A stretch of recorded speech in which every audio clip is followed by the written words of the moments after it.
Assalamualaikum Bapak Ibu dosen semuanya. Perkenalkan sebelumnya kami dari Paralel 3 rangkaian digital dengan nomor kelompok yang kebagian nomor 3 dengan saya di sini Gilang Agung Prakoso dengan NIM G64012311039 dengan teman saya.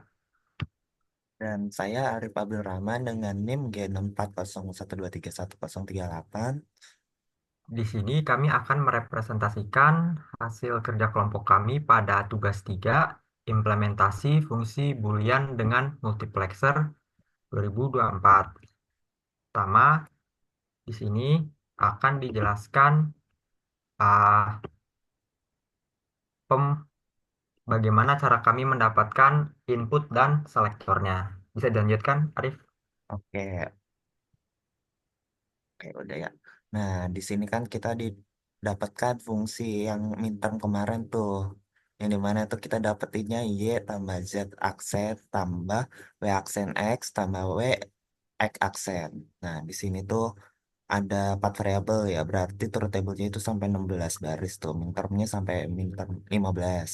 Nah, untuk ininya ya dalam multiplexer itu berarti kita tuh gunainnya tiga ya. Jadi yang satunya itu buat jadi input lines, habis itu yang ketiganya itu sisanya jadi selection lines. Nah, di sini kita yang jadi input linesnya itu variable z-nya. Nah, di sini kan kayak itu di kalau normalnya kan sesuaian sama fungsinya tuh 0 0 0 kayak x y z-nya 0 0 0 0 itu jadi satu, yang nolnya itu cuma di minterm yang sat minterm satu sama minterm 4 minterm 13. Nah, di sini kan kita didapatkan nih untuk in- langsung aja deh ke ininya deh. eh, yang I-nya nih. Kan kita kan yang jadi input lines-nya kan Z-nya ya. Otomatis nih. Dia itu kayak hasilnya ini. Dia ini ke hasilnya nih. Z sama F itu kelihatan kebalikan. Nah, hasilnya itu nanti di I nolnya itu. Dia itu kebalikannya. Z aksennya. Nah, untuk yang I satunya tuh. Dia kan inputnya 0 sama satu, tapi keduanya hasilnya itu outputnya F-nya itu satu satu. Otomatis dia itu walaupun Z 0 atau Z-nya satu juga hasilnya satu. Jadi I1 sama dengan outputnya itu satu. Habis itu I2 juga nih 01 jadi juga satu satu. Dia jadinya satu. Habis itu nih yang agak beda itu berarti di I6.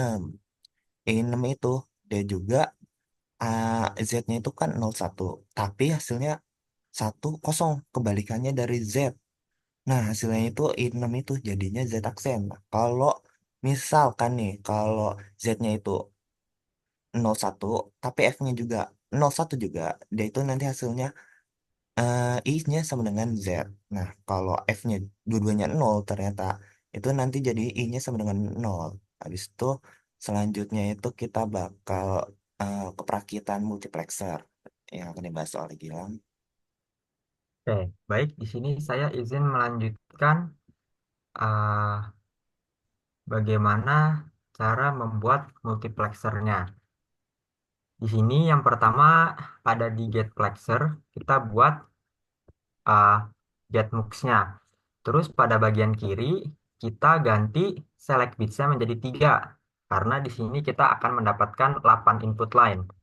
Selanjutnya kita akan membuat selection line-nya memakai uh, kotak yang hijau ini.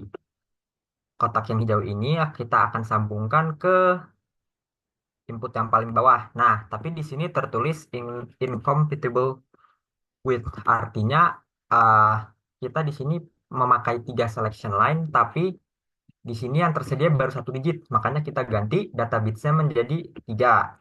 Di sini data bitsnya yaitu W, X, Y, karena selection line kita ada 3, yaitu W, X, Y. Nah, selanjutnya kita akan memasukkan input sesuai yang sudah dibahas oleh Arif tadi, yaitu I0-nya Z aksen, I1-nya 1, sampai I5-nya 1, I6-nya Z aksen, dan I7-nya 1. Nah, titik biru di paling kiri yang atas ini itu akan menjadi Z aksen. caranya kita bikin input satu dan gate invert. Di sini akan saya namakan Z. Nah, Z-nya kita sambungkan ke gate node-nya, terus kita sambungkan ke I0, dan kita sambungkan ke I6. I6 itu berada pada dua garis terakhir. Nah, selanjutnya kita akan memasukkan input lainnya, sisanya, yaitu ketika I-nya bernilai satu. Maka kita masukkan ke I, maaf, nah, I7, kita masukkan ke I1, kita masukkan ke I2, kita masukkan ke I3, kita masukkan ke I4, dan kita masukkan ke I5. Nah, di sini inputnya belum selesai. Karena di sini I-nya itu sama dengan satu, maka kita pakai ini icon jari telunjuk dan kita ubah menjadi satu. Selanjutnya, kita tinggal memasukkan outputnya, yaitu yang bulat ini. Nah, ini kita sambungkan dengan titik yang ada di kanan. Set. Nah, di sini rangkaian multiplexer 8 kali satunya itu sudah jadi. Nah, di sini saya akan mendemonstrasikan apakah benar uh, multiplexer yang kita buat dengan cara mengeceknya dengan truth table. Nah, di sini kita coba I0 nih, minterm 0, M0. Nah, kita lihat bahwa W-nya 0, X-nya 0, dan Y-nya 0. Nah, kita lihat di selection-nya berarti sudah sesuai ya. W0, X0, Y0. Terus kita lihat Z-nya 0. Berarti Z-nya juga sudah sesuai, 0. Nah, kalau begitu kita lihat F-nya 1. Nah, apakah di bulat-bulatnya ini bernilai 1? Ya, berarti uh, fungsi yang kami buat untuk multiplexernya sesuai. Nah, kita tes lagi nih, M7 yang saya highlight di sini. Nah, M7 ini W-nya bernilai 0, X-nya bernilai 1, dan Y-nya bernilai 1. Maka kita rubah jadi 0, 1, 1, selection lainnya. Selanjutnya, Z-nya bernilai 1. Kita ubah juga nih, Z-nya 0, maka Z-nya jadi 1. Nah, kita lihat F-nya tetap bernilai 1. Nah, habis itu kita mau bukti yang lain lagi nih. Misalkan M14, di mana Z-nya bernilai WXY-nya bernilai 111 dan Z-nya bernilai 0. Maka hasilnya adalah F-nya 1 juga, tetap itu. Nah, berarti di sini terbukti bahwa multiplexer yang kita buat itu sudah sesuai dengan fungsi yang kita dapatkan pada proyek sebelumnya, yaitu Y ditambah Z aksen ditambah W aksen X ditambah W X aksen.